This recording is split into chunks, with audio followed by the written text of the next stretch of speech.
Welcome. I'm Catherine Beneman, Curator of Education at Blaffer Art Museum. We're pleased to present the Artist Talks in conjunction with the University of Houston School of Art 43rd Annual Master of Fine Arts Thesis Exhibition, which is on view from March 27th through April 11th. Each spring, the Blaffer Art Museum and the University of Houston School of Art proudly present the works of the Masters of Fine Arts degree candidates from the School of Art. 5 studio programs: graphic design, interdisciplinary practice in emerging forms, painting, photography, digital media, and sculpture. The exhibition showcases highly developed bodies of work that are a culmination of studio art practices over a 3-year period.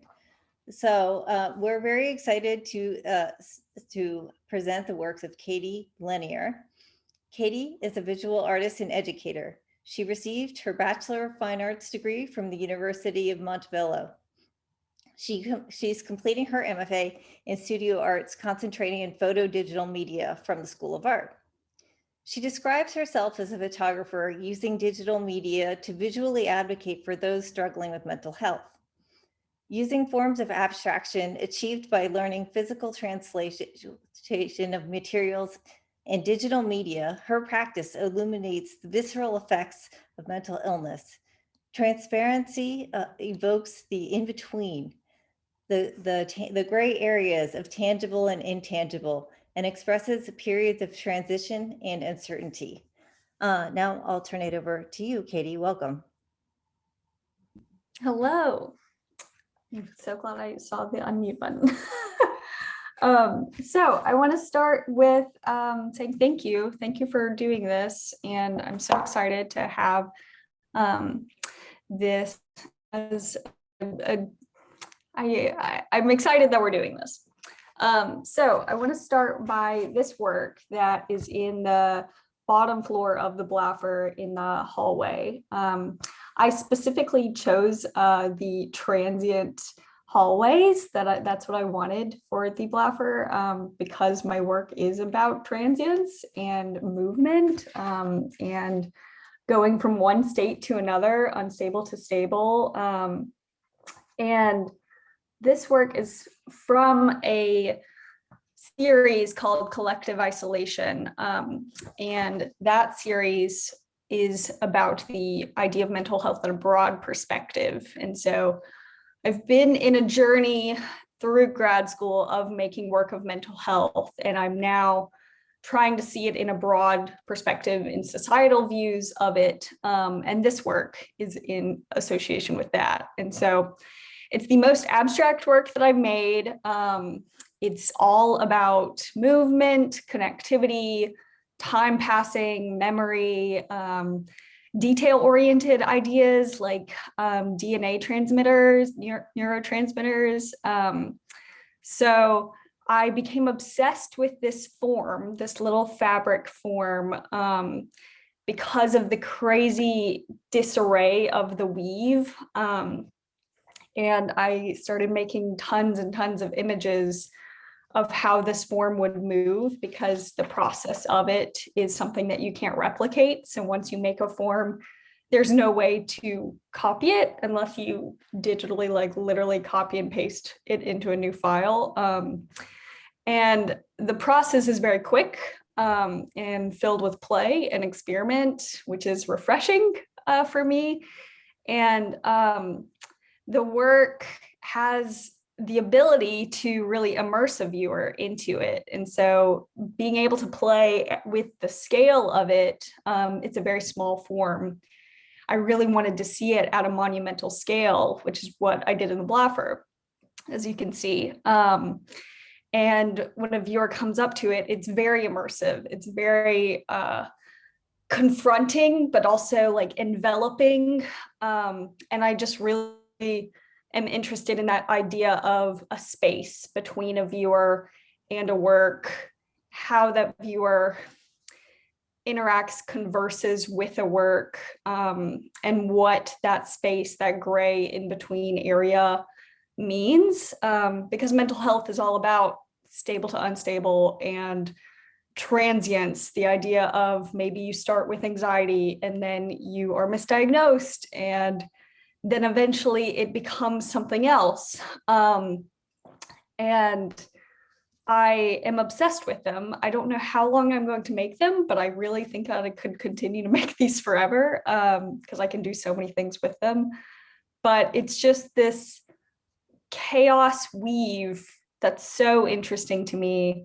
It's probably manufactured, but it's very chaotic and congested, but then other areas of the fabric are very fragile and breakable.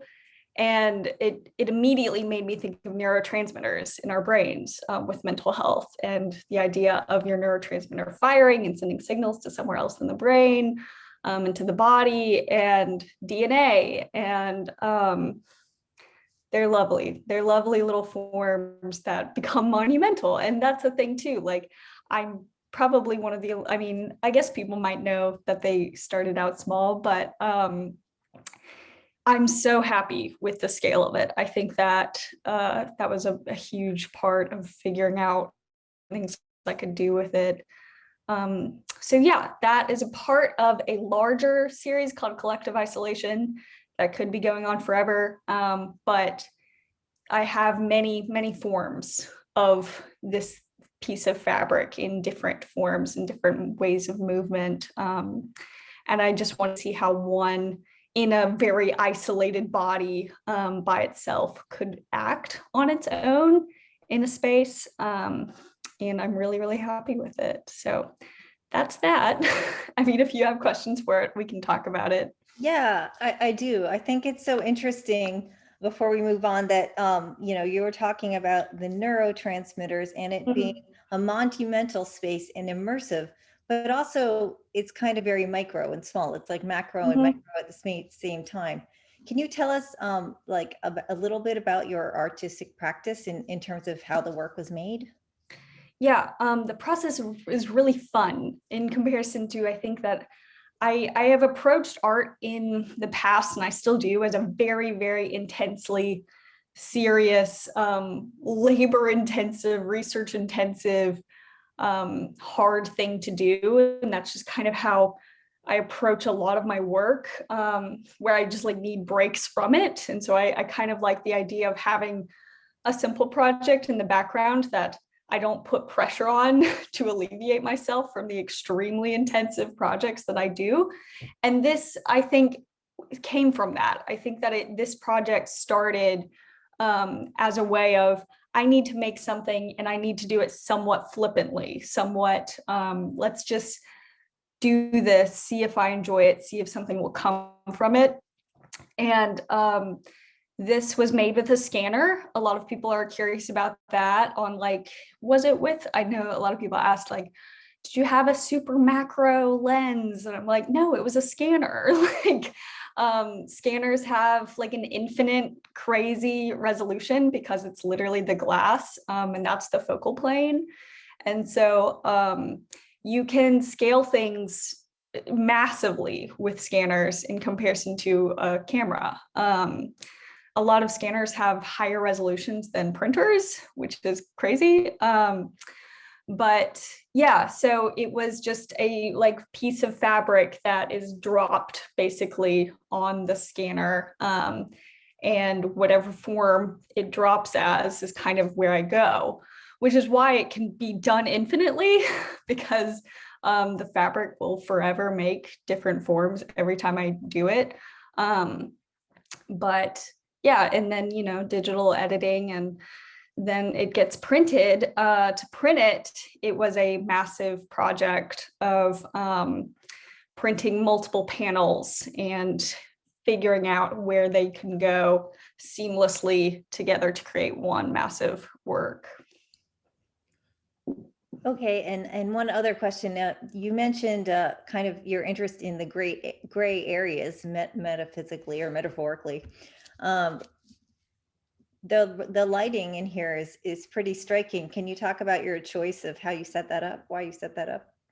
Yeah, so the lighting is really just, again, thinking of like the idea of firing, like firing neurotransmitters in the brain and like one place moving to another place, but also like these darker areas in it make me feel as if it is more fragile, more vulnerable, and there might be pitfalls, there might be areas that are disconnected from the rest that are connected to each other, and where one line goes to another, you can kind of follow it, but not really. And I feel like that evokes a lot of mental health.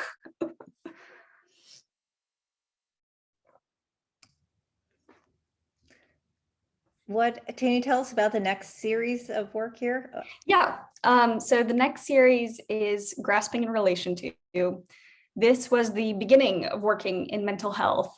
So I came to grad school really unsure of what I was going to make, but it began out of a coping way. I started creating this for my sister, who was heavily, deeply struggling with her life and mental health while I was 500 miles away starting grad school. And this was all I could do to cope with what was happening to her so far away, was to, okay, how can I show her how much I value her life? And also, this was made as an homage to her. This was in the process of making it, I wasn't sure if I was going to see her again. So it was kind of a memorial. But she is fine now. She is thriving. She's doing great. Everyone always asks. She's doing great. So this work was made as a way to explore my relationship with her and our complicated intricacies. We are very much kinship, somewhat connected. We're not, but it feels that way. Everything in our lives have always been extremely similar. And so this work was for her, really, but I know a lot of families that have seen connections with themselves, and like there's someone who saw a connection with their daughter, like mother and daughter. And the work has a lot of mark making in it. It's made on handmade paper, and it has etched in mark making after printing into it of some abstract line work that has to do with the idea that she always calls me her secret keeper. So there are kind of secrets within the work, which are really wonderful to me. I think that it's exclusive and inclusive in that it is relatable to families, but it's definitely made for her. So it's interesting to show it here in Houston. It was shown at home in Alabama, and so she saw it then, but it's interesting to see it here. And it's called Grasping in Relation to, and there's lots of layering in it. So there's digital layering and images of her with heavy mark making, with also light mark making, and it's somewhat narrative, but not really. I would really wouldn't say it's narrative. Maybe it looks that way coming across, but it's more just of all of these different perceptions that I see of her, and seeing her struggle through my own eyes and my own bias and my own struggles for her to see in the end. And from this came all of the other work that I have made about mental health and continue to make. So in this series, is there a progression of the works? Can you just kind of walk us through? We have a installation shot. So just give us a sense of how the works interact together. Yeah, so the first piece is kind of a letter to her and also myself. And that piece, I think, is a really, really wonderful way of just any viewer being able to understand the work a little bit more. Kind of a moment speaking to her, but also a moment speaking to myself in it. And then you go on to like this piece of it's two hands coming together, but there's a lot of layering in it. So it looks like there's multiple hands happening. It's kind of just this idea of disarray again, and somewhat, I use layering in a way that's very much showing that transition between one state to another and seeing like this in between state. So some of these images have more layers showing more chaos, more transition than others. Some of them don't have any layers, but so the hands piece, it has her old wedding ring in it, and it was something that she was just wearing. It wasn't a posed thing. Actually, I don't think the only ones that were potentially posed were the 4th and 6th, of her kind of raising up and going down. Again, it's just transition. Like all of this work is very much just showing transition in general. There is one image you can see of 2 faces. That is my face and her face. And all of the similarities there, but also even those faces show very different states of a person. It looks like one state to another state, even though they're 2 different people. And yeah, it's hard to talk about this work, but yeah, I'm excited that it's here though in the Blaffer, because I've heard a lot of people that are like, oh, I didn't even know you made this work. I'm like, yeah, it was just not for here. But I'm glad that it got a place, because I think that it has helped a lot of people. The main reason that I make work about mental health is for people to connect to each other, but also to realize that they're not alone in their own struggle and their own isolation, because mental health, one of the biggest symptoms is feeling isolated. And that's just how I approach all of the work about mental health. I mean, it started with her not wanting to feel isolated, but then it moved on to just in general. And I think that it has actually helped a lot of people somewhat feel more connected to each other, more connected to someone who they know is going through mental health struggles that they don't understand.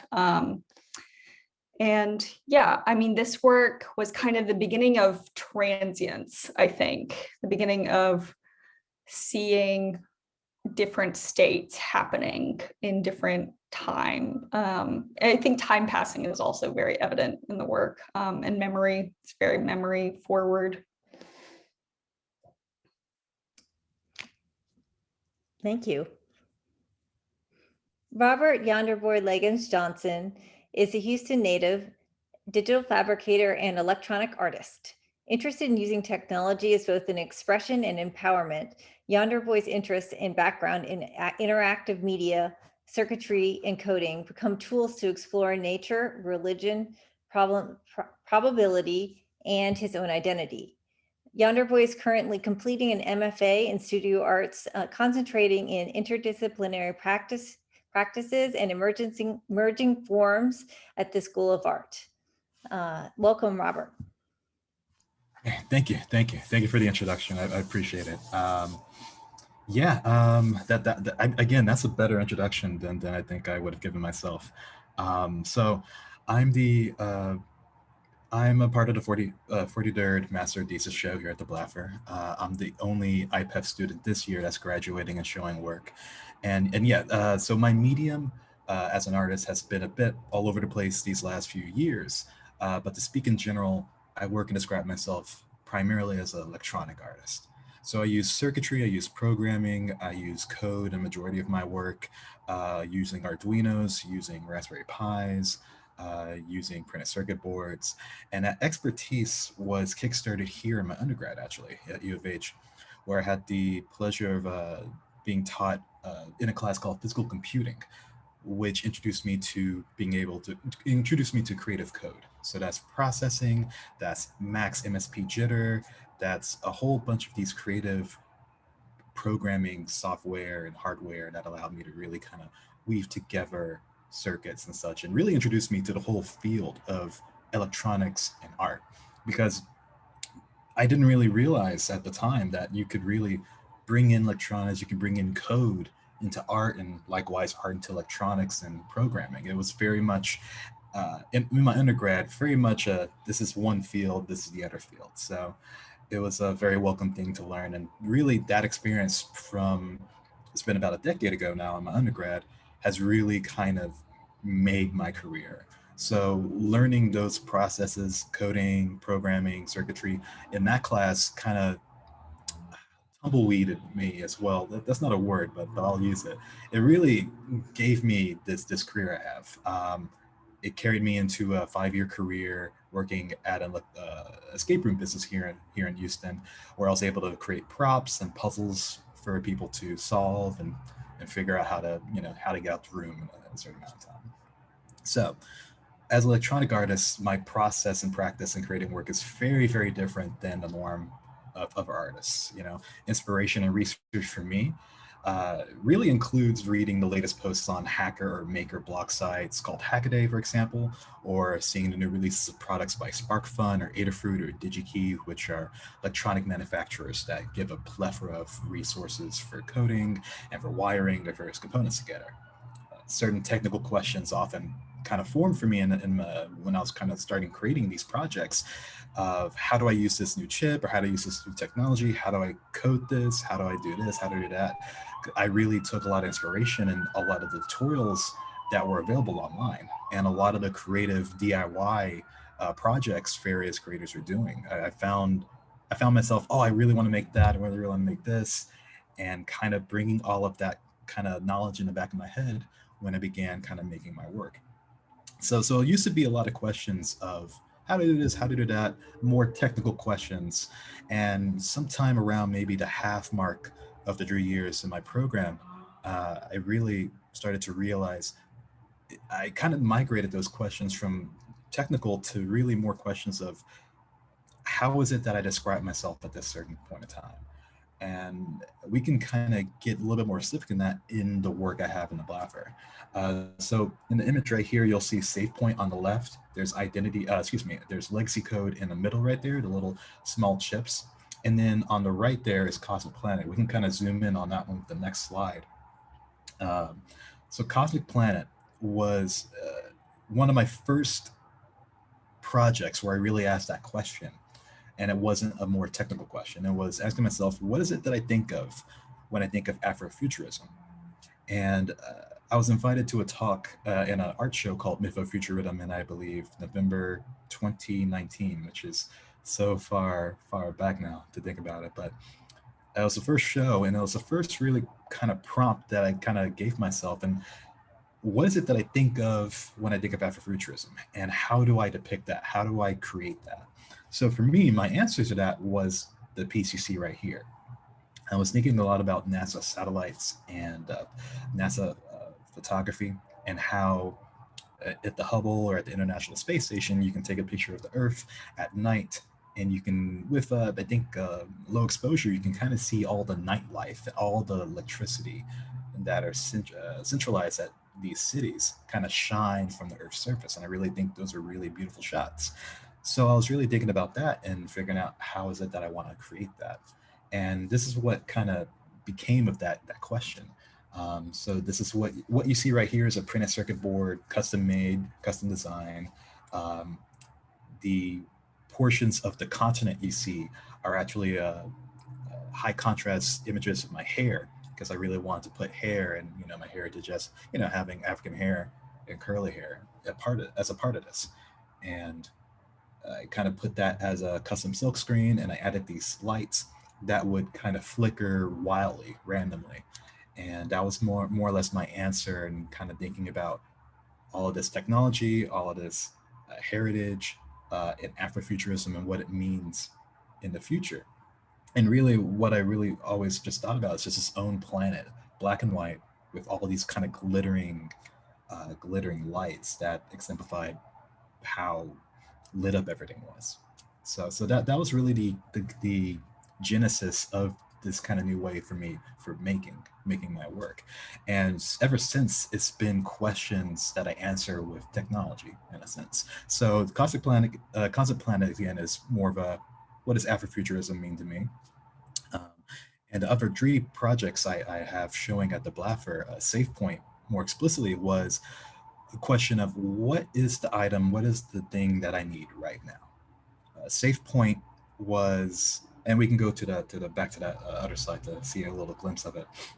Safe point for me was this question of, what everything was, COVID happening, the pandemic, Trump presidency. There's a lot of things that really worried me in what my future is going to be as a Black guy in America, right?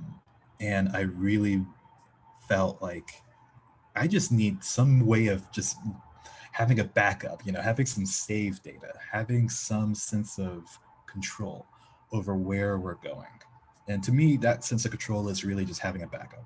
And I was thinking about that. Save point really comes from a little bit of an escapist thing, and thinking about like video game mechanics, being able to save your data right before a boss battle, right before you take a break, right before you think you may make a wrong choice here and you want to go back to that choice. It really kind of testified to that kind of sense, and that's really why I made Save Point, to kind of instill that backup escapism in a sense.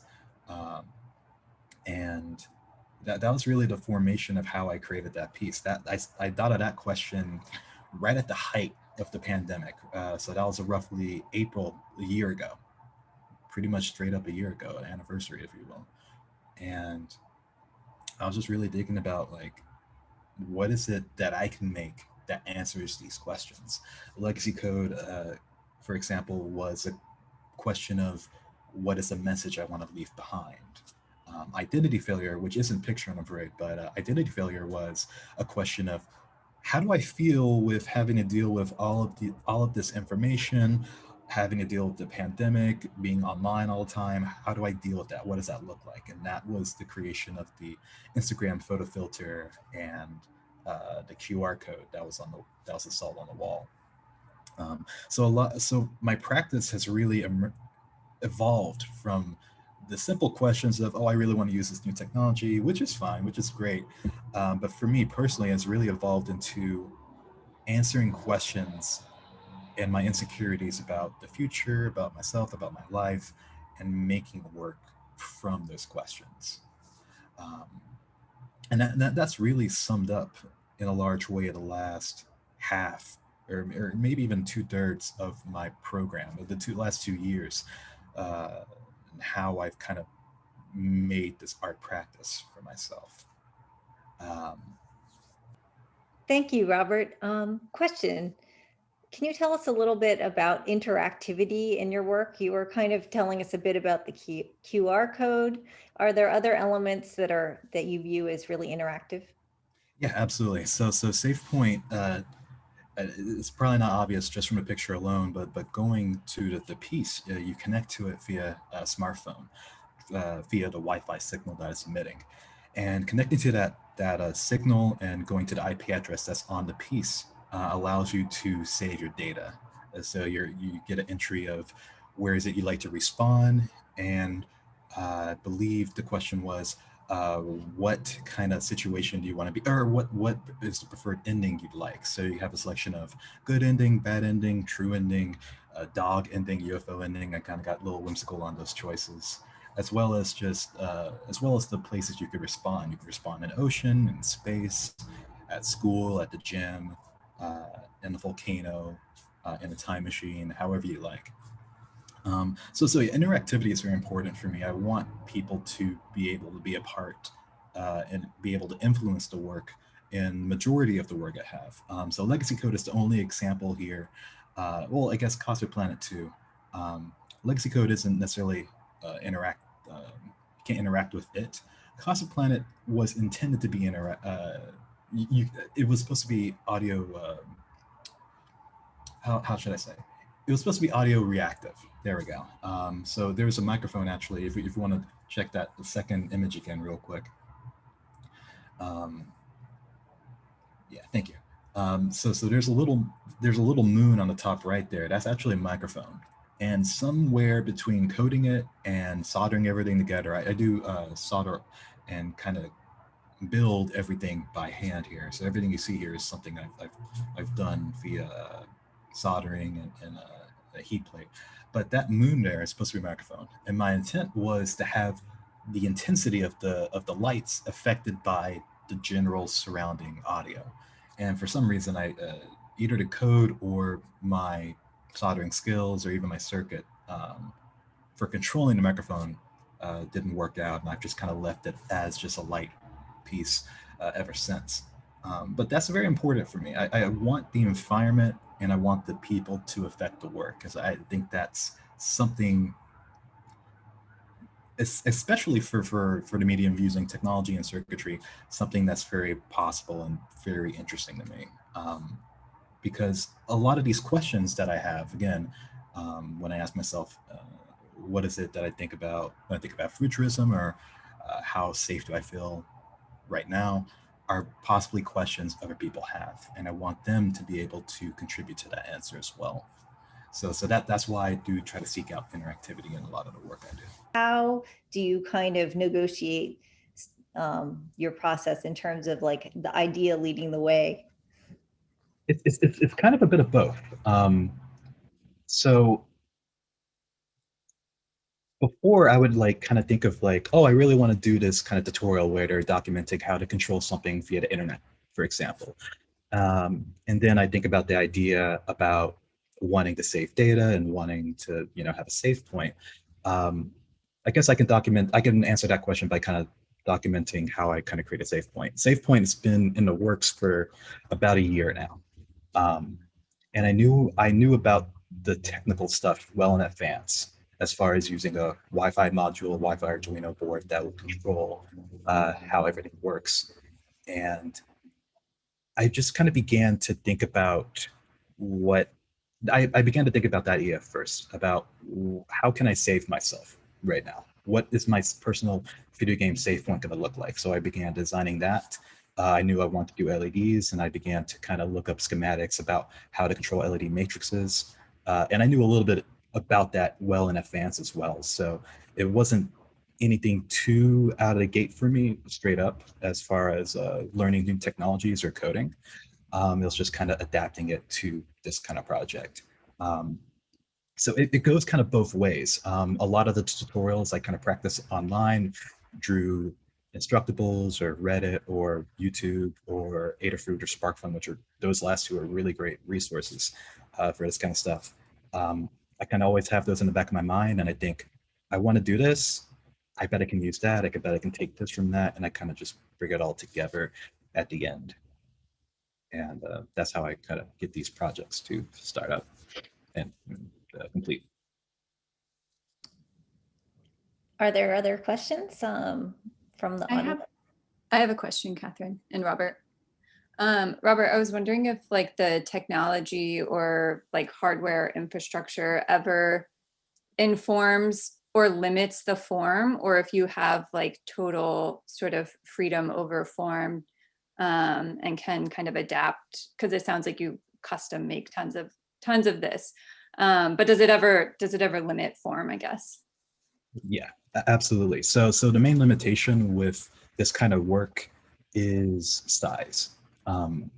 So originally I would love to have done save point in a bigger thing. I mean, that's going to be the next step for me, for sure, figuring out a way to scale this up. But it begins to kind of get restrictive because of cost. The smaller, for the world of producing and fabricating printed circuit boards, the smaller is better, especially for cost. Once you hit a certain threshold, you go from like tens, $20 to easily 150. And then even then you get to a maximum of maybe, I want to say the maximum of most manufacturers and producers of printed circuit boards is like around 12 by 12. So going even bigger than that is near impossible unless you really figure out a way to array them in a certain way. And then still the cost is really restrictive at that point. So that's the biggest, that's probably the number one, 99% biggest limitation is size. Because you can get a lot of stuff that's just small.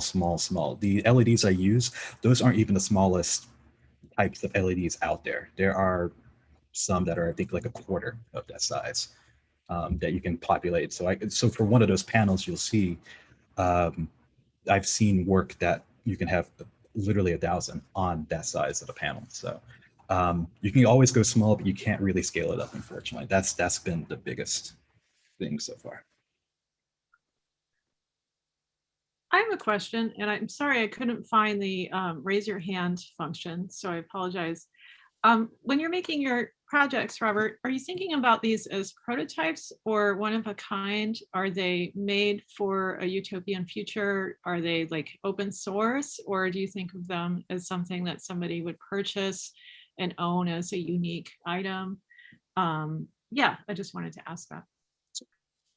Thank you. Thank you. I've kind of like been in between these last few years. Originally, especially with legacy code, I don't have a good example. I should have one near me, but I'll have to find it later. Originally, those were prototypes of these wearable pendants I was thinking about selling as and that was also a prototype of SafePoint, and I think you're gonna get it. That was a prototype of a wearable pendant I was going to sell just as a little offside thing, and also a prototype of SafePoint as a reminder of safe data, something that you can kind of carry with you at all times, something you write on it to kind of signify something you always want to keep with you as far as a memory. And I'm really interested in this idea of saved data and saving and being saved in a lot of my more recent work. Right now, especially with SafePoint, with legacy code, Caustic Planet, with identity failure, I think all four of them, it's hard for me to justify thinking of them as kind of sellable works right now, especially with SafePoint. That seems kind of screwed up if, excuse me, there's a fly in front of me. Screwed up if you sell a SafePoint where everybody's data is somebody that's just going to have it, somewhere. I really think of SafePoint as a utopian public resource, as a public artwork. And that's how I've kind of begun to see a lot of the work I do. I can always sell a little bit of dependence on another thing another time, but for these have a little bit more importance to me as a person, as someone who's kind of their skills and work has evolved to just kind of sell away. Does that answer your question? Okay. I have a quick question. Obviously, there is like a huge connection between you and the technology that you make, and you talk about like this utopian aspect to it and stuff. And I was just wondering if like technological culture, especially modern, influences how you view the technology that you use, especially in like this kind of Silicon Valley idolatry that we've found ourselves in. Like, you seem to have a very free and honest approach to that sort of thing. And I was just wondering if that sort of, mega multi-million-dollar influence has anything to do with like how you view your work. I tried not to let it, if that makes sense. I try not to, that's not to say I don't have anything to say about Facebook, Instagram, social media, general Silicon Valley kind of stuff, but I really think about technology for me as a very personal thing. I don't know where I'd be as far as my career or what I'd be doing without technology yet. There's a weird dichotomy, right? About having to think about technology that enables Silicon Valley to do its thing versus technology that just personally affects you. I try not to, I try to always ground my work with a personal connection more than anything. I don't think in any of the four pieces I have that I'm trying to comment on like Silicon Valley, like capitalism or anything like that. Not that there's not a lot to say. There's plenty to say about it. And I may go down that road in the future, but for me, for right now, especially in my development with this thesis, I've just wanted to ground it in a personal connection.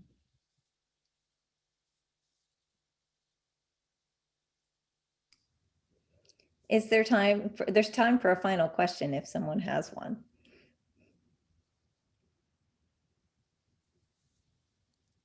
I have a quick question. I was just wondering if you've encountered when other people who maybe aren't familiar with this kind of medium, when they look at your work, it was striking to me to hear you talk about how labor intensive and handmade and sort of like bespoke these items are. Do you encounter people who on first glance make the assumption that it's all like automated and machine made just because of the nature of maybe that stereotype of the electronic world. And I guess like, is there a way for you to leverage that, or does that offer you anything as an artist to kind of ride between those two ideas? That's a very good question. If anybody has like had that thought about my work, that I'm kind of like kind of designing it and getting it made and sent back here, they haven't said that to me. I can't on the top of my head really recall anybody really explicitly saying, oh, this is interesting work, and really kind of wanting to know about the process about it. I do try to make it a point to talk about the process and how I make it and how I solder everything together. And really, the only thing that's out of my hands is getting the supplies and getting the board done, because the board, that's a whole, trying to do that. You can do handmade printed circuit boards, but it's not a very healthy or very easy thing to do, unfortunately. But as far as leveraging that, that's a really good question. I think I value it more than it kind of comes up. I value being able to make it yourself and really being able to do a DIY situation with it. That's a really good question. I'm really stumped because I don't know just yet how I can leverage that. Not yet, but I do try to make it a point when I talk about the process to bring that up, and I think that catches people off guard to think about it now.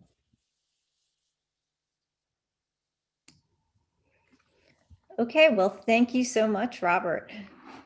Thank you. Thank you for joining. Our next speaker will be Virginia Patterson. Virginia Patterson is a graphic designer and educator with a background in package design and food communication. And she's studying, or candidate for her degree is in the graphic design area. Patterson is concerned with the designer's role in sociocultural production, a producer, critic, and activist, and she advocates for design centered around ethics and self-reflexivity. Her research explores knowledge, culture, and the consumption of food within industrialized food systems. Through critical practices, she uses quantitative and qualitative research methods to interrogate existing food systems and the impact on health, social equity, and the environment and heritage. Patterson's thesis investigates the performative role of food packaging, questioning relationships between food labeling policy, design, and consumption. So welcome to Virginia. Thank you, Catherine. Hi, everybody. Thank you for joining me and the other artists. And I wanted to say thank you to the Blaffer and Catherine and Amanda and many others who are not named, who have organized the lunchtime artist talks. So I hope I might be a little bit redundant to Catherine's introduction, but I am Virginia Patterson, a graphic designer and educator with a background in packaging design and food communication, and an interest in how we encounter and engage with food in our contemporary industrialized food system. I'm particularly interested in how we access knowledge and understanding of food origins and the impact that the food we eat has on individual and community health, the environment, and the well-being of those who labor within the food system. These interests bring up multitudes of food issues including hunger, food access, agricultural policy, impacts of industrial farming on local communities, foodways, or how food has traveled globally through both forced and voluntary migration, amongst many other food-related topics. At risk of flattening any of these issues into a design problem in the scope and timeline of my thesis research, I focused my research on a subset of food that I am familiar with, food packaging, examining its relations to food origins and knowledge, and calling into question the roles of food labeling policy, design, and consumption.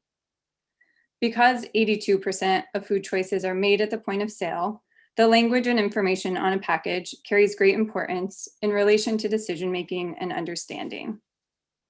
It was not until the early 20th century that visual aspects of food packaging and labeling became central to mediating the relation between products and consumers.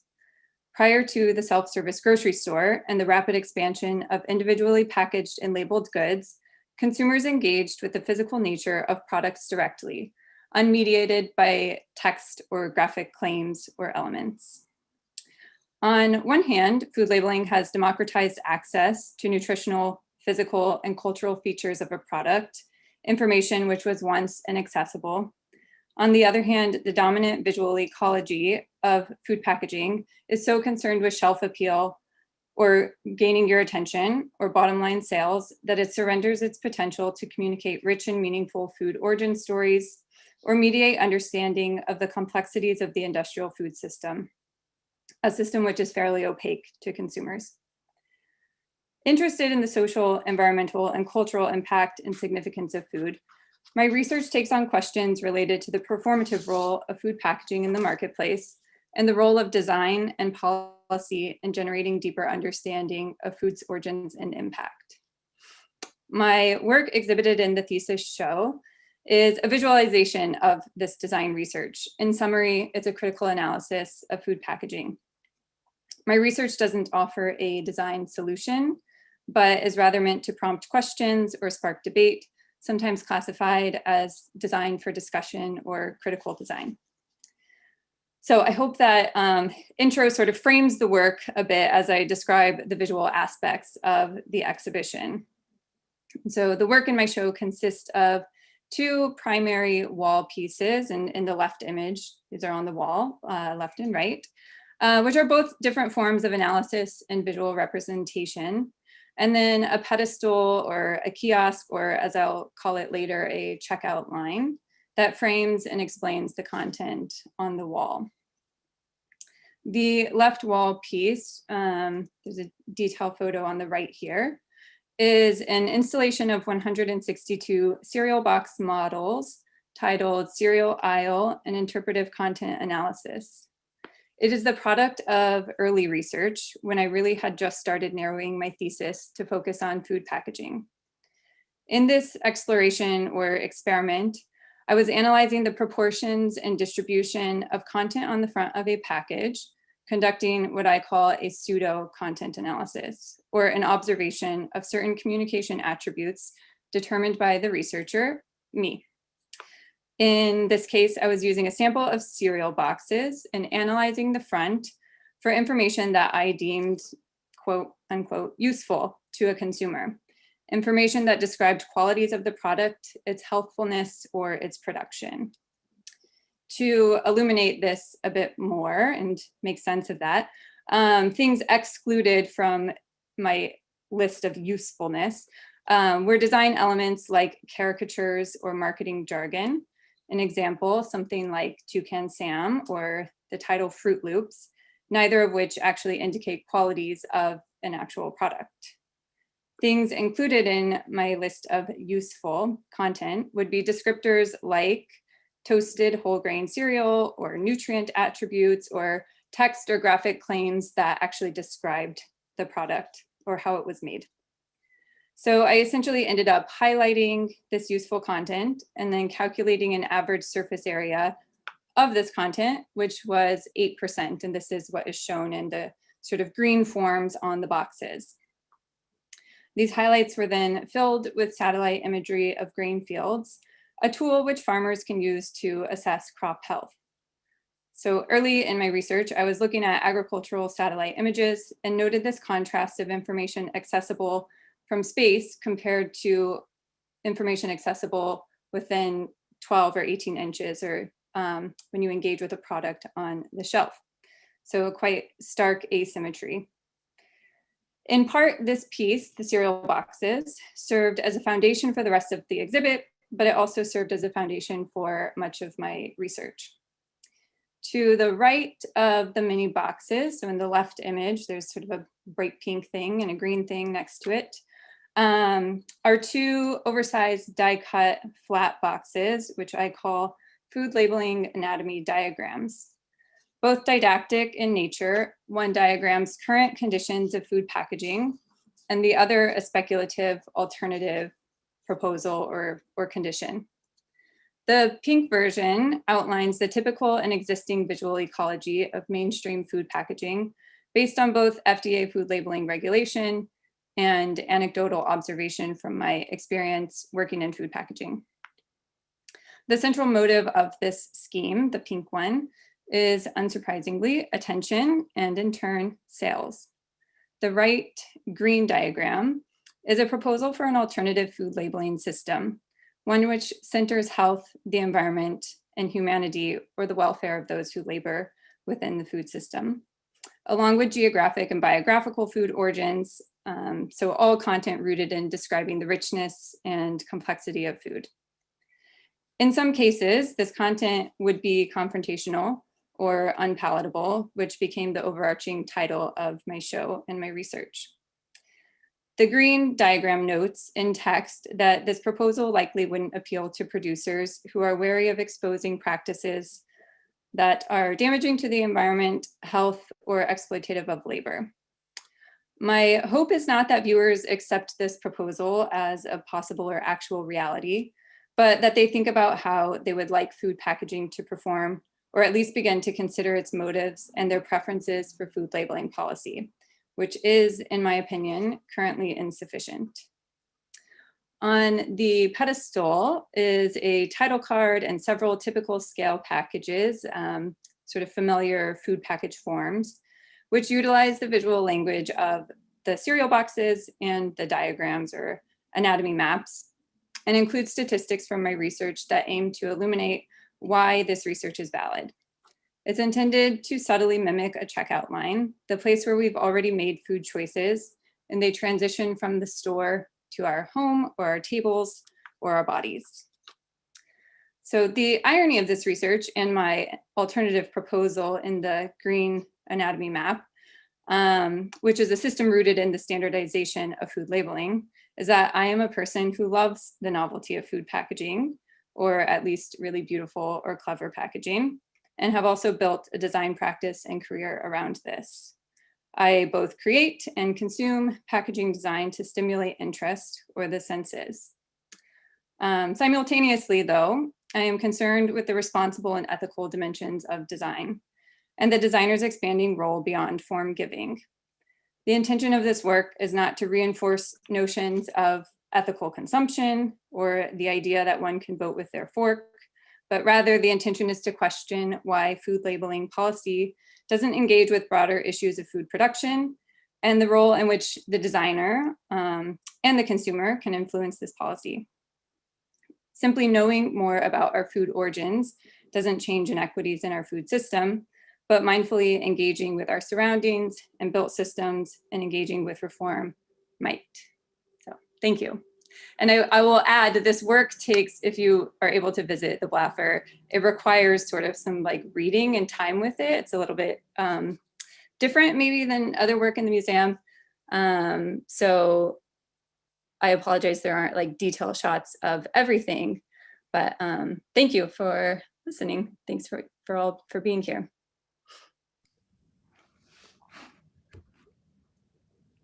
So this work obviously connects with some of your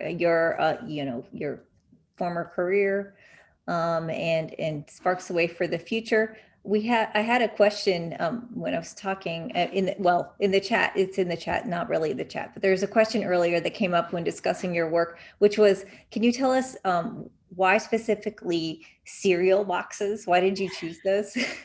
Yeah, that's a really good question. So mostly for the sort of uniform form of cereal boxes. So what I didn't talk about is another like stem of research. I had this large data set of like all the products in one H-E-B store, and I had images and sort of the textual things that go with this. And so I was doing something else with that and then decided to sort of do this content analysis and wanted to pick just one product category. And if you think through like a grocery store and all of the different sections, cereal boxes are so uniform in kind of their form and their shape and their size. So I had kind of like a formal vision for this and wanted that uniformity. So it's a little bit, the choice of cereal was sort of rooted in form, but also it's somewhat benign. I didn't want to choose something like meat that carries all of these other sort of connotations and associations.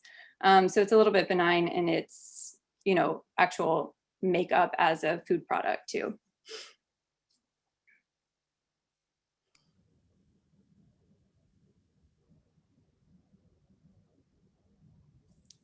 Other questions? I'm curious as to like how you would see the connection or relation between like the actual package production versus like food preparation. So for example, like a taco truck, they don't necessarily rely on like flashy graphics in terms of their packaging, while still like containing like something that could be delicious or not. But in terms of like the graphics, if you had like a burrito package and it's like a frozen burrito for that same price point, you're looking at something completely different that's like highly graphical with like bold colors, and using those like technical things to inform and like reel in consumers, as opposed to just relying on the source of the food. Mm-hmm. And I guess your question is just my perspective or the connection between those. Right. Yeah, I mean, it would be so great if we could all eat food that like didn't have to be packaged, right? Like if you had a garden, or every day you could go to the food truck or the taco truck or your local market. There's sort of an idealism in that. And I think that's, like the actual form of food, be it like produce or the taco, is quite beautiful. I guess we operate in a system in which like that doesn't work. Not everybody has access to unpackaged food. And it's probably fair to say we wouldn't be able to feed our world without the system of packaged foods. So I don't know if I can comment on the connection to that. I think oftentimes in food packaging, like designers try to emulate either, something related to the product or its origins, but it's often distorted for this reason that you mentioned, like the frozen burrito is so bright and flashy. And yeah, I don't know if I'm answering your question, but I think there are parallels in terms of how food packaging tries to operate, but I think these are maybe like different areas of like visual study, the sort of actual form of food versus packaging. Thank you.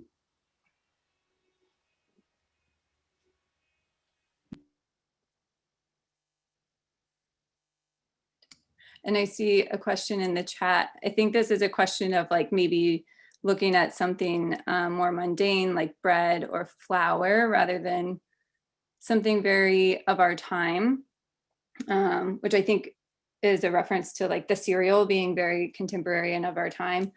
I do think across all categories, like even bread and flour, if I use those as sort of a source of analysis, you still have these kind of images that maybe aren't true to like the industrial production of flour. They sort of romanticize the idea of bread or flour and what that looks like. But really, if you're buying it in a package from like a big box grocery store, that production is kind of similarly not so romantic. So I think like an analysis could have worked in almost any packaged food category, if we are looking at kind of mainstream food versus like specialty.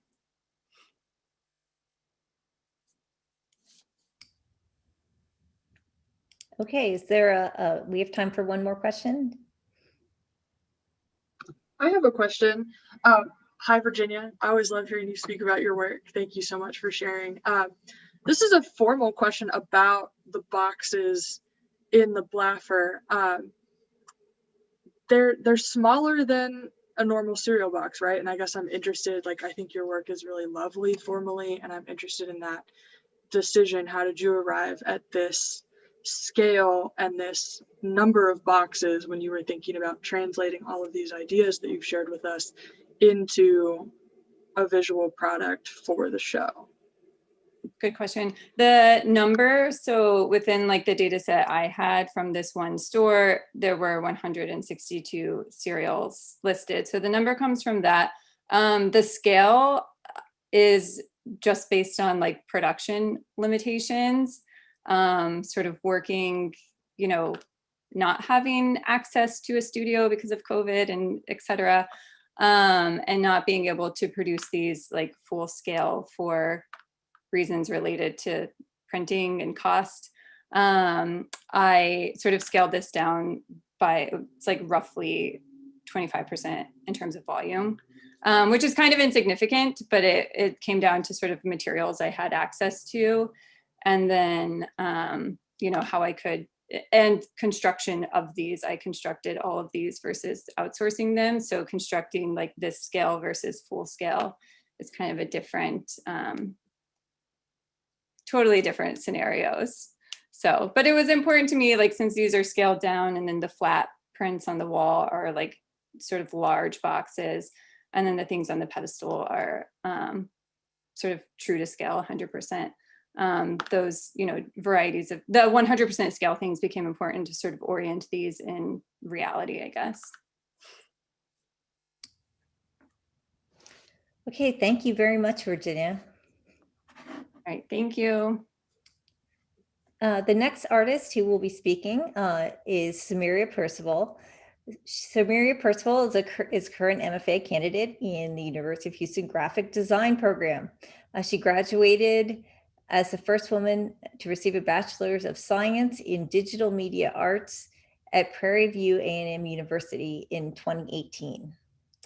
With this privilege of exploration and experimentation, she gained the urge to use tools around to develop spaces that could be representative of safety, comfort, and freedom for people of color.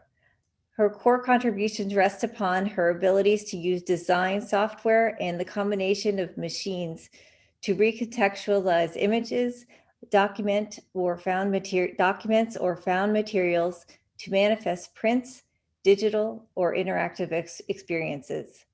She is most in her element when she's sharing different patterns and textures derived from African American culture and personal experiences. In her exhibition work, she's dissected forms so that the safety of people of color can find internally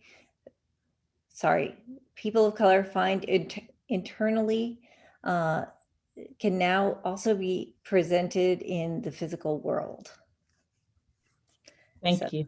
Thank you. Hey, everybody. Nice to see everybody here. There are a lot of people, so thank you all for joining us. I really appreciate you all just stopping by to hear what we have to say. So like she mentioned, what you guys are looking at is my piece called Risk Management. And it might look like multiple pieces, but it is in theory one piece. So what this is a 13-foot color bar that represents both the comfort and risks associated with different Black hairstyles. So the green represents the positive or low risk hairstyles, whereas the red represents like the lower comfort and the higher risk hairstyles. So the scale of this thing is also to emphasize hierarchy of certain styles while also comparing the attainability of these styles. So for example, at the bottom, you see the afro, which is kind of similar to what I'm wearing today. And that is a very easy style to obtain. All you have to do is pretty much wake up and fluff it out and you're good to go. And as you go up this bar, these styles are a little bit harder to achieve and to obtain. So here, the styles that you see here was just me photographing myself for a period of about 30 days. So whatever hairstyles I had during that time is the hairstyles that I photographed for this project. So although, like I said, it seems like there are so many different parts, the risk management piece is actually the bar, the photographs on the side, as well as the cards that you see at the side there at the bottom. So as far as like the name risk management and how I came up with that, like the summary card there states, every single day when I wake up, I have to think about how my natural hair is going to be perceived. So this is with different audiences that I have to interact with. So this could be like an institutional space. This could just be me going to the grocery store. Even now with me doing an artist talk, I had to really think like, how do I want to wear my hair for this thing? My whole project is about hair. So how do I want to do this? So again, it's really hard to just be comfortable in your natural state and also wear a style that poses a low risk to society. So let me see. In the beginning, because this whole comfort thing is kind of deeper rooted than most people think. In the beginning, when Africans were first being brought over to America, the first thing to go was our creative hairstyles. Like we were literally being robbed of our cultures and stripped of all of our individuality. So our heads were shaved. A lot of the styles that we wore were expressive of our different ranks amongst our society, our age, your class, all of these different things. So when our heads were shaved, a lot of our individuality and the way we express ourselves was taken away from us. Also, with us not having the tools to actually maintain our hair, it causes a lot of breakage. It causes it to mat up. Like African-American hair is really hard to maintain just in general. So you do need to make sure that you are fully equipped to do these things. So in general, I say all this to say that this is really deep rooted. Like this is not something that just me, or I have a personal experience with. This is something that a lot of African Americans are still dealing with today. So I kind of just used myself as the sacrifice to be able to present these issues. So again, we're definitely still dealing with this. To put it into perspective, I didn't even know what my own natural hair looked like until I got into college. So my entire life I had straight hair because again, my mom had straight hair. We all thought that this was the easy way to go. Like we had to have straight hair to be perceived as like a good hair African-American or a civilized African-American. And this also goes back to segregation during the times when you had to have certain hairstyles to be able to participate in certain groups or institutions. So it's passed on more of like a fear, something that we have of just being excluded, of being not able to be a part of these things. So again, having natural hair, if you see somebody with it, it's literally a statement. And for us to say that we feel comfortable in our own skin and not have to conform to the typical beauty standards. So again, to reiterate, this is not something that's just personal. We all have to deal with these different things. So just to talk a little bit about the process, we can go ahead and go to the next one. So here are some detail shots of the images. I wanted to just talk to you guys a little bit about how I created these and what the process was like. So like I mentioned before, I photographed myself with just these different hairstyles over the period of a month. And the poses that I used for these were really similar to like a jail profile or like those character sheets where you see the different angles of a character. So this kind of paired with the decolorization or desaturation of the images was intended to make them feel really cold or distant. So again, I felt extremely exposed throughout this entire project, especially as you see, like my shoulders are even exposed, which gives a whole separate implication. But the whole entire time I was thinking like, what did my ancestors feel, when they were up being judged by their bodies, by their hair textures, by their skin color. So literally, again, I was putting myself out there to try to kind of think about and put myself in the perspective of my ancestors. Like, I'm going to be the sacrifice for you guys so everybody can feel comfortable, so people can learn, and to kind of give you guys some information on how we feel and how we address these different things. So again, as you see, there are two different perspectives in the photos. So looking straight ahead is the risk association. So as you see straight ahead, there's one color that's on the images. So that is how risky the hairstyle is. And as you see, some of them are really, really different. The first one here is two greens. So that is implying that it's both low risk and not uncomfortable. And then the end one, you see there's red and green, which is implying that it's high risk, but it's still comfortable. So the side profile actually represents the comfort level, while the front profile represents the risk level. And initially, this whole entire bar, if you were in the Blaffer, you would see the bar is actually horizontal on each of the cards, with the comfort listed at the bottom and then the risk listed at the top. So you're actually able to see the different levels on each of the cards below that correspond with the images on the wall. And initially, this whole entire bar was going to be sideways.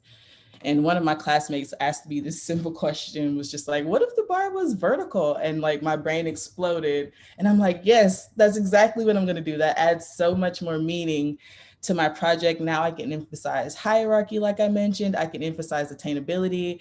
And then again, this gives a whole nother layer of meaning to my project. So thank you, Ashita. I know you hear me out there. Thank you for giving me that simple question, because I was able to enhance my project so much with that. But again, everything in this entire piece is extremely intentional, from the colors, the expressions, the angles that I'm using. Everything was to kind of hint back to African-American culture. And then even since the show, I've had a lot of people come to me and say, wow, this is so relatable. Like I felt the same way when I wore my afro to my job for the first time. Or I felt the same way when I first wore my natural hair to school, you know? I've often told a story of like when I first got accepted to U of H and I wore a wig just because I was so afraid of how I might be perceived with my natural hair. So again, I did make it a point to wear this hair to also show you guys that I feel comfortable with y'all. And again, with this project, there were a few kinks along the way, but overall, I feel like it was successful because, again, this is something that is relatable for people of color. And again, people who aren't have also contacted me and said that they learned something or they could really relate to the project in general because they know people who have experienced these sort of things. So yeah, that's the summary of risk management. Sorry if I feel like I was blabbing a little bit. Do you guys have any questions? I have a question. Can you hear me? Yes. Okay, great. I love your work. This is just really exciting. I fully relate to the project. I'm, you know, a Latina, and wearing curls also means a lot to me. And so I've definitely like been in business environments, gone on interviews with straight hair, shown up to the day of the job with my hair. Anyway, so I just really love this work, but I just wanted to just ask about a point of clarification, because you mentioned risk and comfort. And so I'm wondering, is it like, are those scales the same for you versus the people you're encountering, or are those like two different scales that you're assessing at once? So I feel like most of these are extremely personal, and I'm kind of glad you asked that because initially I had actually reached out to other people to have them take photos as well and give me feedback on how the styles made them feel. But with that being said, I felt like it would be more consistent with just my own personal opinion on it. So right now, what you're seeing on the cards, if you were able to see it in the exhibit, what you're seeing is how I perceive that style. So how I perceive it when I wear it, and then based off of research and things that I've seen, the responses to those styles. So based off of like news articles or different research studies where they've shown where these hairstyles are desired over these, or these are perceived as more professional than these. If you guys have ever heard of the Black hair study, go check that out because there's a lot of good stuff in that study as far as just desirability and what's professional just across the US. So yeah, this is definitely personal, but it's rooted in research that's more general.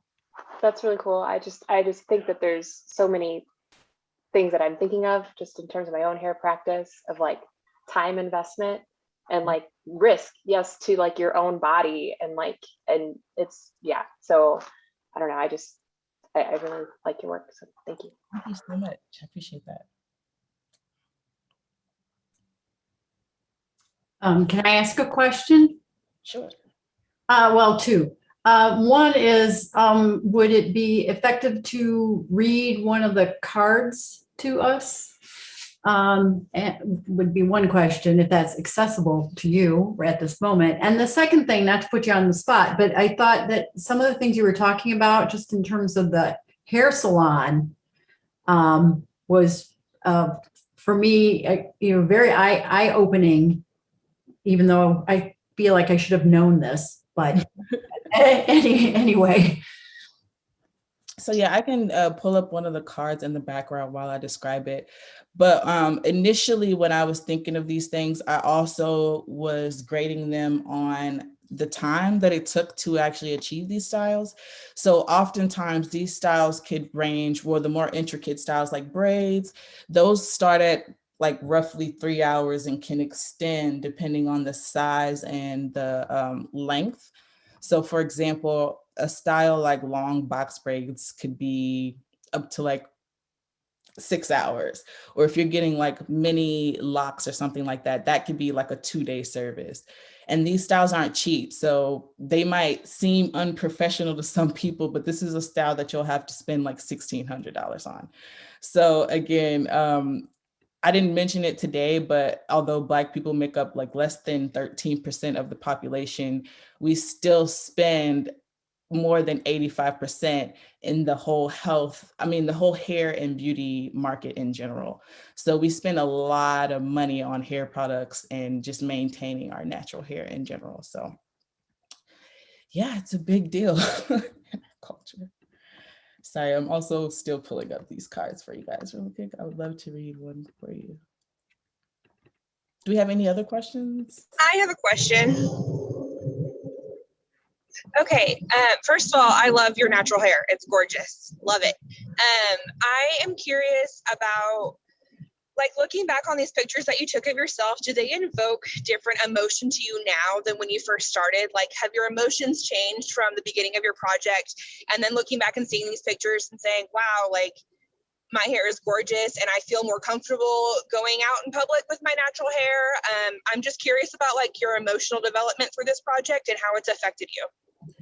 Yeah, I can honestly say that in the beginning of this, I was extremely nervous, kind of scared to be like, man, I'm really gonna put myself out there like that. And there's a book that explains this in depth that I even show a lot more pictures of my hair. And I'm like, man, do I even want to show people what I look like when my hair is not, made up or in a weave or something?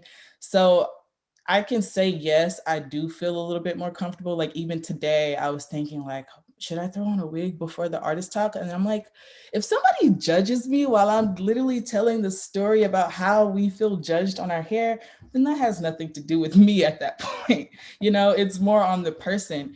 So yeah, to answer your question, I do feel a lot more comfortable. And then after the feedback that I've gotten from people in the exhibit, and just like she said, Latinas, different people who just have different hair textures than the typical long and silky hair have just reached out to me. So just seeing how relatable this is makes me feel a little bit more comfortable. And I'm just hoping that other people of color can look at this and feel the same way. Like, man, if she can get on here with her afro and literally look like she's bearing it all, then I can do that too.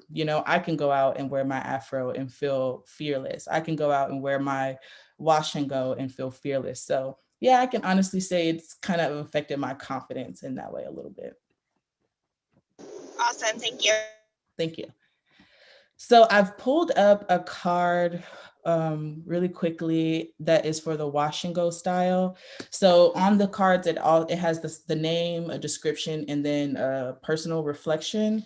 So for the wash and go style, which is the style that's here in the middle, it says, this is a natural coily style made with hair gel applied throughout wet hair. So literally just the afro like this, but in order to maintain the wet look, you apply hair gel so it stays.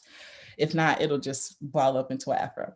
So this is one of the go-to styles for many women of color. Although our hair is naturally tight and coily, adding a little bit of hair gel and moisture makes our coils pop and stay for longer.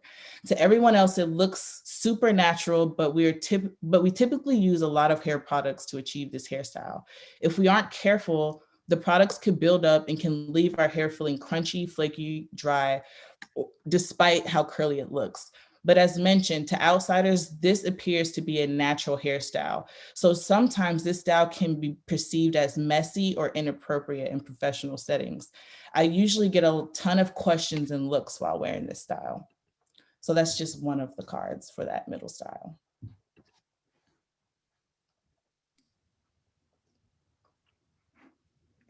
Okay, we have time for one more question if anyone has one.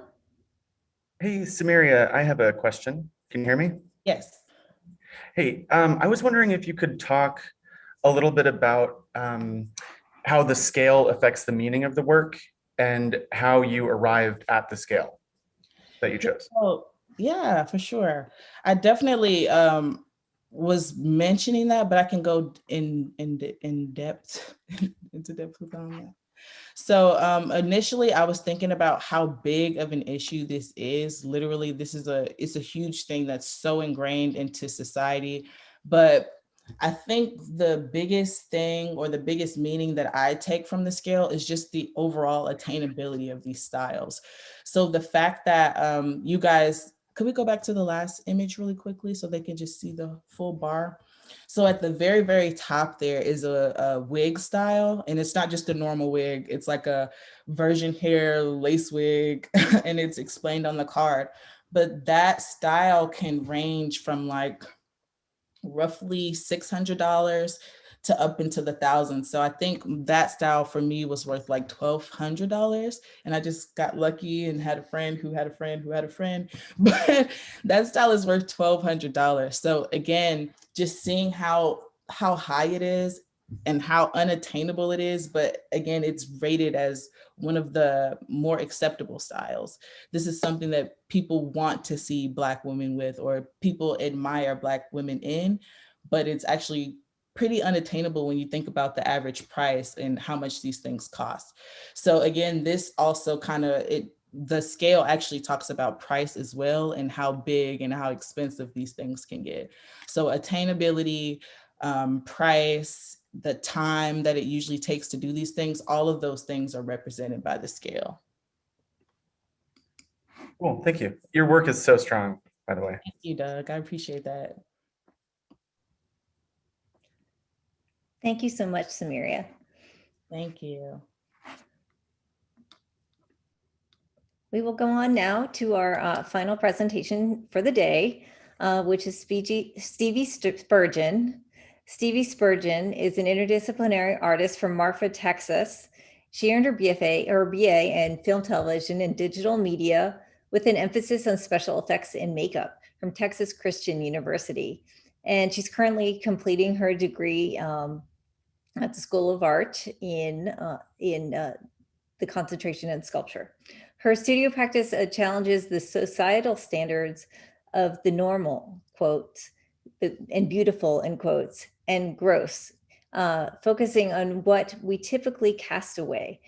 Spurgeon's transformational objects undergo makeovers through labor of repetitive actions, documentation, and mark making that leaves the work glammed up, magnified, and sprinkled with adjectives, abject isolation in the language that we use around beauty.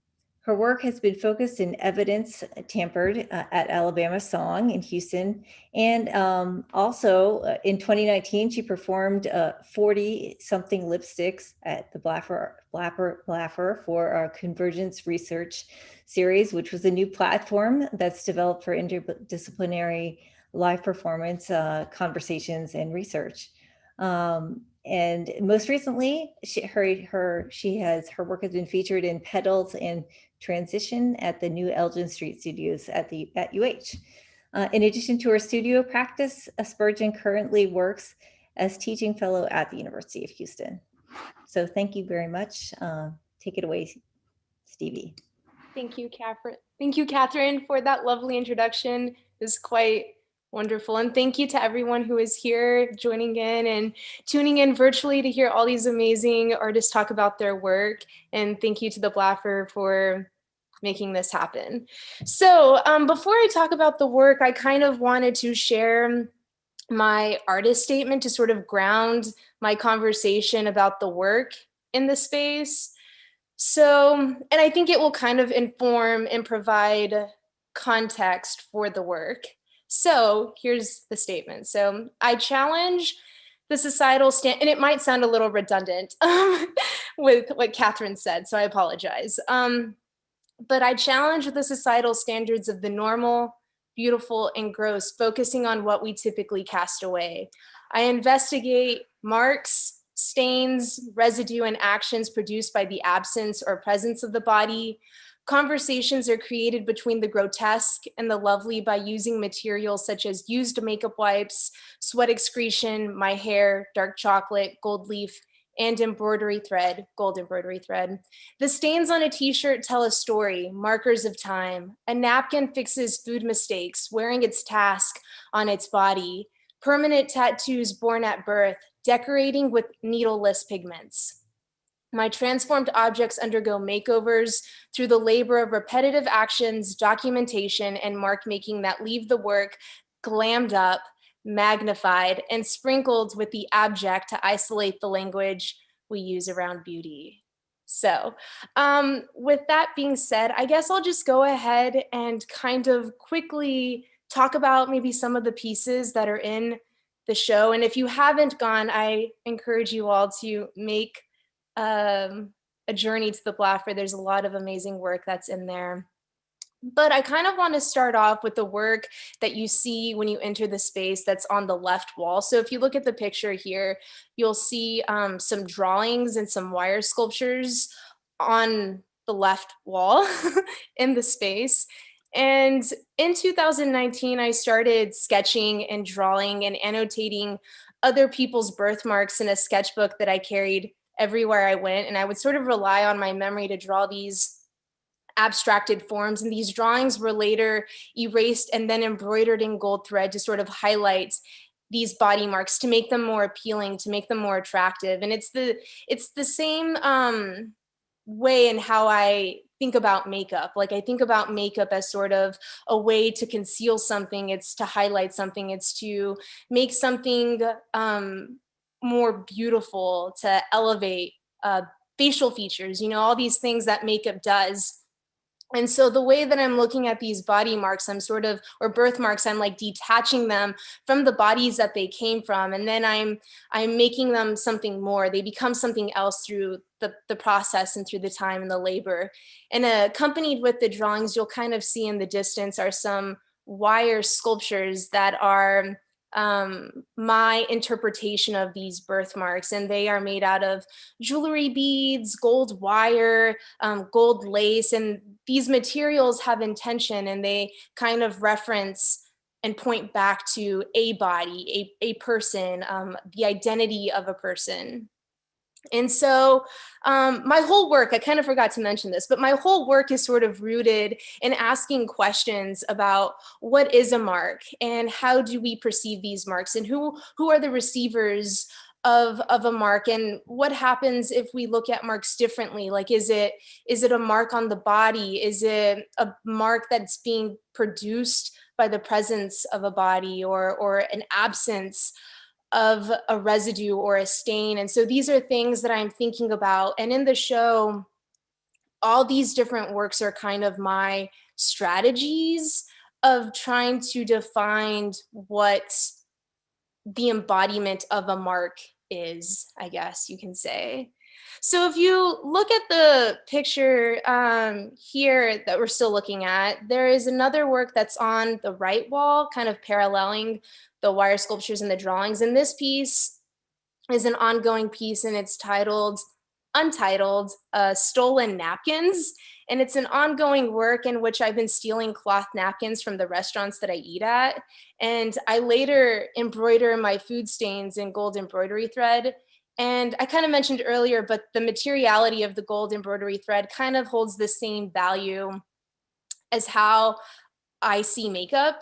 And so again, like makeup is this material that is meant to hide or meant to conceal, but also beautify. And so the way that I'm approaching these stains on these napkins is by covering these blemishes and concealing them, and also making these ephemeral marks more permanent, I guess, through the time and through the labor that I put into these napkins. They are now receivers of what I like to call abject makeovers, is what I like to call them. And then if we turn our attention to the middle of the space, you'll see this work that is kind of similar to the napkins are my studio shirts that have been have been embroidered. So the sweat stains that are on those studio shirts have been embroidered in gold thread. And the title of the work is called Studio Secretions, The Permanence of the Yellowish Discoloring. And the whole work is basically about just me calling attention to these stains that are somewhat grotesque, and I make them lovely by embroidering them in gold thread. And this work becomes about not so much about the marks that are on the body, but it becomes about these stains that are being produced by a body. And those residues are then sort of memorialized over time and continue to become memorialized. And you can't really tell, but there are a stack of t-shirts that are on that coat rack. And eventually those t-shirts will also become embroidered and join their friends on the coat rack with time. And then Catherine, if you want, you can go ahead and turn to the next image, which I guess we'll spend a little bit more time about this, I guess. I'll emphasize this piece a little bit more. So I like to consider this this piece right here is kind of like the birth of all the other works that are in the show. So I'm going to quote a word from Kathleen Woodward's Youthfulness as a Masquerade. And she uses this word masquerade as having to do with something, concealing something and presenting the very terms of that concealment. She describes masquerade as sort of an action, an appearance, a bearing or mode of life that is mere outward show concealing the true character or situation. It's a pretense of being something that one is not. Masquerade is also sort of a form of self-representation. So this body of work here that we're looking at is titled Self-Portrait, and it's an image of me printed on fabric. It's a self-portrait printed of me on fabric. And on top of the image are soft sculptures that are made out of my used makeup wipes that are stuffed and sewed in the shape of my birthmark. And I have a birthmark on my face, but you can't see it because I use the wonders of makeup to cover it up. But anyway, self-portrait kind of points back to this idea of concealing something that's the very thing that I wish to hide. This mask is the soft sculptures. The soft sculptures are the mask that kind of cover my face, but it also is sort of magnifying this blemish. It's revealing the truth which lies underneath the surface or under the mask. And the makeup wipes sort of become abstracted and shape and form, and they're dematerialized by being stuffed and sewed into the shape of my birthmark, which is then rematerialized by placing these soft sculptures on top of the image. And so the makeup wipes kind of hold this performative gesture of removing my makeup that covers my birthmark, and then these wipes sort of make their way back onto my face. And so this work is personal, but it's also speaks to bigger issues, like, you know, the way that I perceive the beauty discourse in society and in culture. And it also it kind of dabbles in feminism, works of feminism, and it also dabbles in the idea of performance art and body art. And these are things that my work and practice are very much interested. I'm interested in asking these questions about how marks are perceived. They're not just birthmarks, they're not just stains on the body, but they could be marking something, like mark making. And so these are sort of the things that I have been pondering about for the past 3 years while I've been in grad school. Yeah, Catherine, I think I'm done talking about the work, so I don't know if there are questions. Yeah, I'll start off if that's okay, and then I'd love to open it up.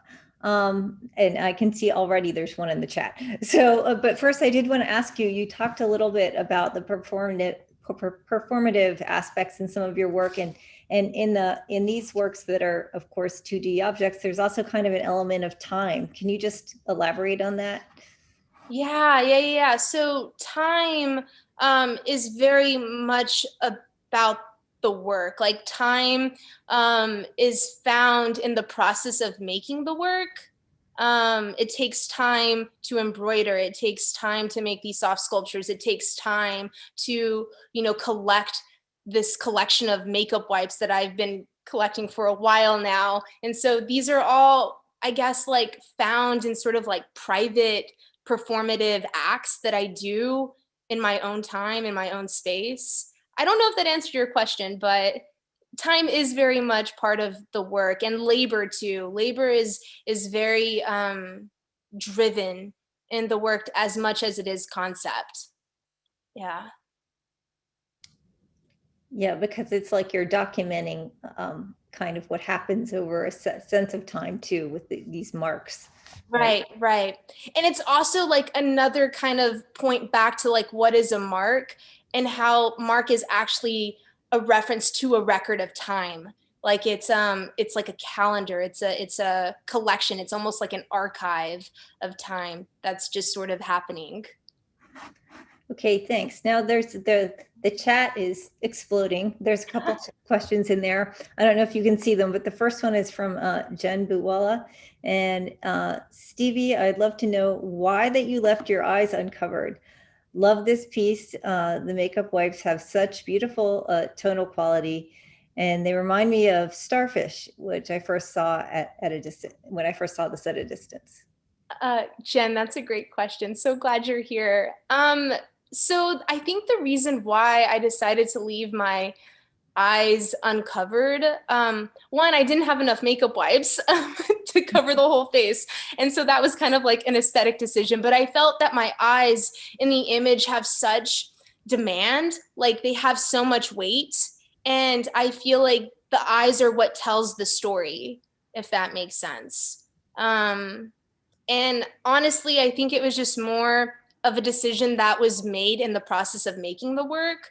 It just felt like the eyes needed to be revealed. And even thinking about like a mask, like a Halloween mask, like eyes are still there, but the face is still covered. And I think eyes speak so much more. Like they say, what is that saying? I don't know what I'm talking about, but like how the eyes are the soul of the body. I don't know. So I think the eyes are very much relevant to the work, I think. Thank you. I was also going to tell you, like, I didn't know if this was intentional. This is kind of what I was getting at, but this piece makes me very anxious because I feel like I can't breathe when I see that like the mouth and the nose have been covered up. And so that like strikes me as being related to this whole conversation that you're having. And I think maybe that was also underneath my question of having it not be all or nothing, but like just having the eyes and sort of taking away the like agency of speaking, but even breathing. So I like this a lot, but it definitely like makes me uncomfortable because I'm like, breathe. Yeah. I also just want to mention like the eyes. I don't know. I think it's really nice to have that personal interaction with the person who's kind of engaged with these objects, with the towels, and has spent the time in front of the mirror to use them. And that I think I'm really glad that that aspect of the work is there. Yeah, thank you. Thank you. There's some other questions happening in the chat and observations. Rona Lesser observed that leaving the eyes gives it an expressive quality from the way your eyes look. Elaborate on this conversation. And then Caitlin Jones, would you like to say your question? Yeah. Hi, Stevie. Hi, Caitlin. I'm really interested in, and I love your Pseudo Secretions, mostly because it grossed me out and I liked that. And so I'm interested in the relationship between the evidence of labor that's in like the stains and that relationship to the labor of transforming the object by sewing the thread. And when I visited the exhibition, I noticed that like they're very, very small stitches. And so I'm just curious about that labor in relationship to the labor that it took making the stains. Yeah, it's interesting because this body of work kind of developed as sort of like an experiment, I guess you can say. Like I started doing the napkins and I started stealing and collecting these napkins. And then I started looking at my clothes and I was like, oh my gosh, like my sweat stains, like they're so embarrassing. And, we typically want to, bleach them or put them in the dryer or washer and clean them.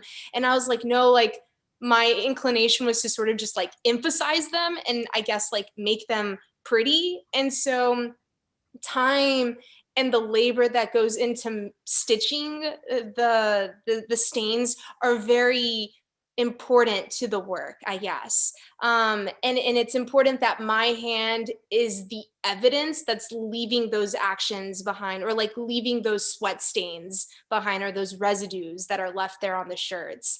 And it's funny because like when I think about sweat excretion, I think about it as something that happens like gradually, like it happens over a period of time and it just sort of happens. And then you notice one day that your shirt is covered with stains that you didn't even know how they got there, And so I think that's really fascinating, like how the body produces things that we're unaware of. And then our clothes that we wear kind of like capture those documentations of those daily things that sort of happen in our life or in our daily life. Yeah, Caitlin, I don't really know if I answered that question. That was great. Thank you. You're welcome. Yeah, I get really excited about that work because it's very gross, but at the same time, like there's something really charming about it that kind of draws you in, and then you're kind of repulsed, and then you're drawn back in. I don't know. It's kind of a funny work. I think it's humorous in its way that it lives. So we have time for one more question. I have a question. Hi, Stevie. I'm so proud of you. I love you so much. I really hope you used some t-shirts from our time at Disney World because it was super hot. But I'm curious about your color choice for like the birthmarks. I know you said you chose gold embroidery for the sweat stains. Talk to me about your decision and the color choice behind the birthmarks, because you used gold throughout the entire project, correct? Yeah. It was interesting because when the work first started and I was like first sketching and drawing these body marks of other people, they lived as drawings for a really long time. I didn't do anything with them. They just sort of became a collection that was in a sketchbook that I just sort of had hanging out. And at the time, I was working on the napkin stains and I was also working on the t-shirt stains, and it felt right. It was sort of just like a decision that the drawings needed to be embroidered in gold thread.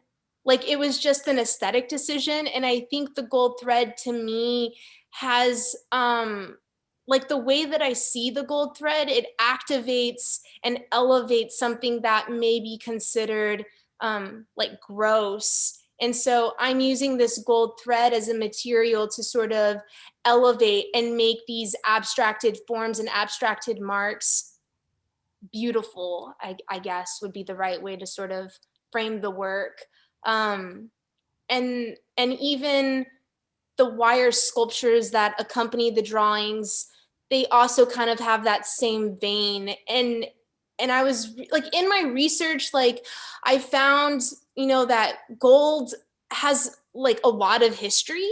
And that was something that I was thinking about, but I also wanted to use that material that was important, I guess, to the work. It was meant to elevate something that I couldn't communicate, I guess. I don't know if that answered that question. Love it. Thank you. So proud of you, friend. Thank you. Well, thank you so much, Stevie, for this presentation. Thank you, Catherine.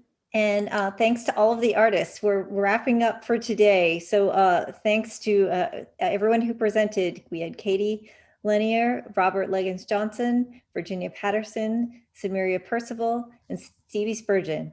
And tomorrow we will be back, same time, same place, for another round of artist talks, and they'll be at 12 o'clock featuring Marky Dewhurst, Marley Foster, Veronica Gaona, Wanda Harding, James Hart, and Marie Williams. So we will hope to see you there. In addition, the MFA exhibition is up on display through Sunday, April 11th. So thanks very much to everybody who came and all of the artists. And we hope to see you at the next round of artist talks and also at the museum. Take care, everybody. Thank you for coming.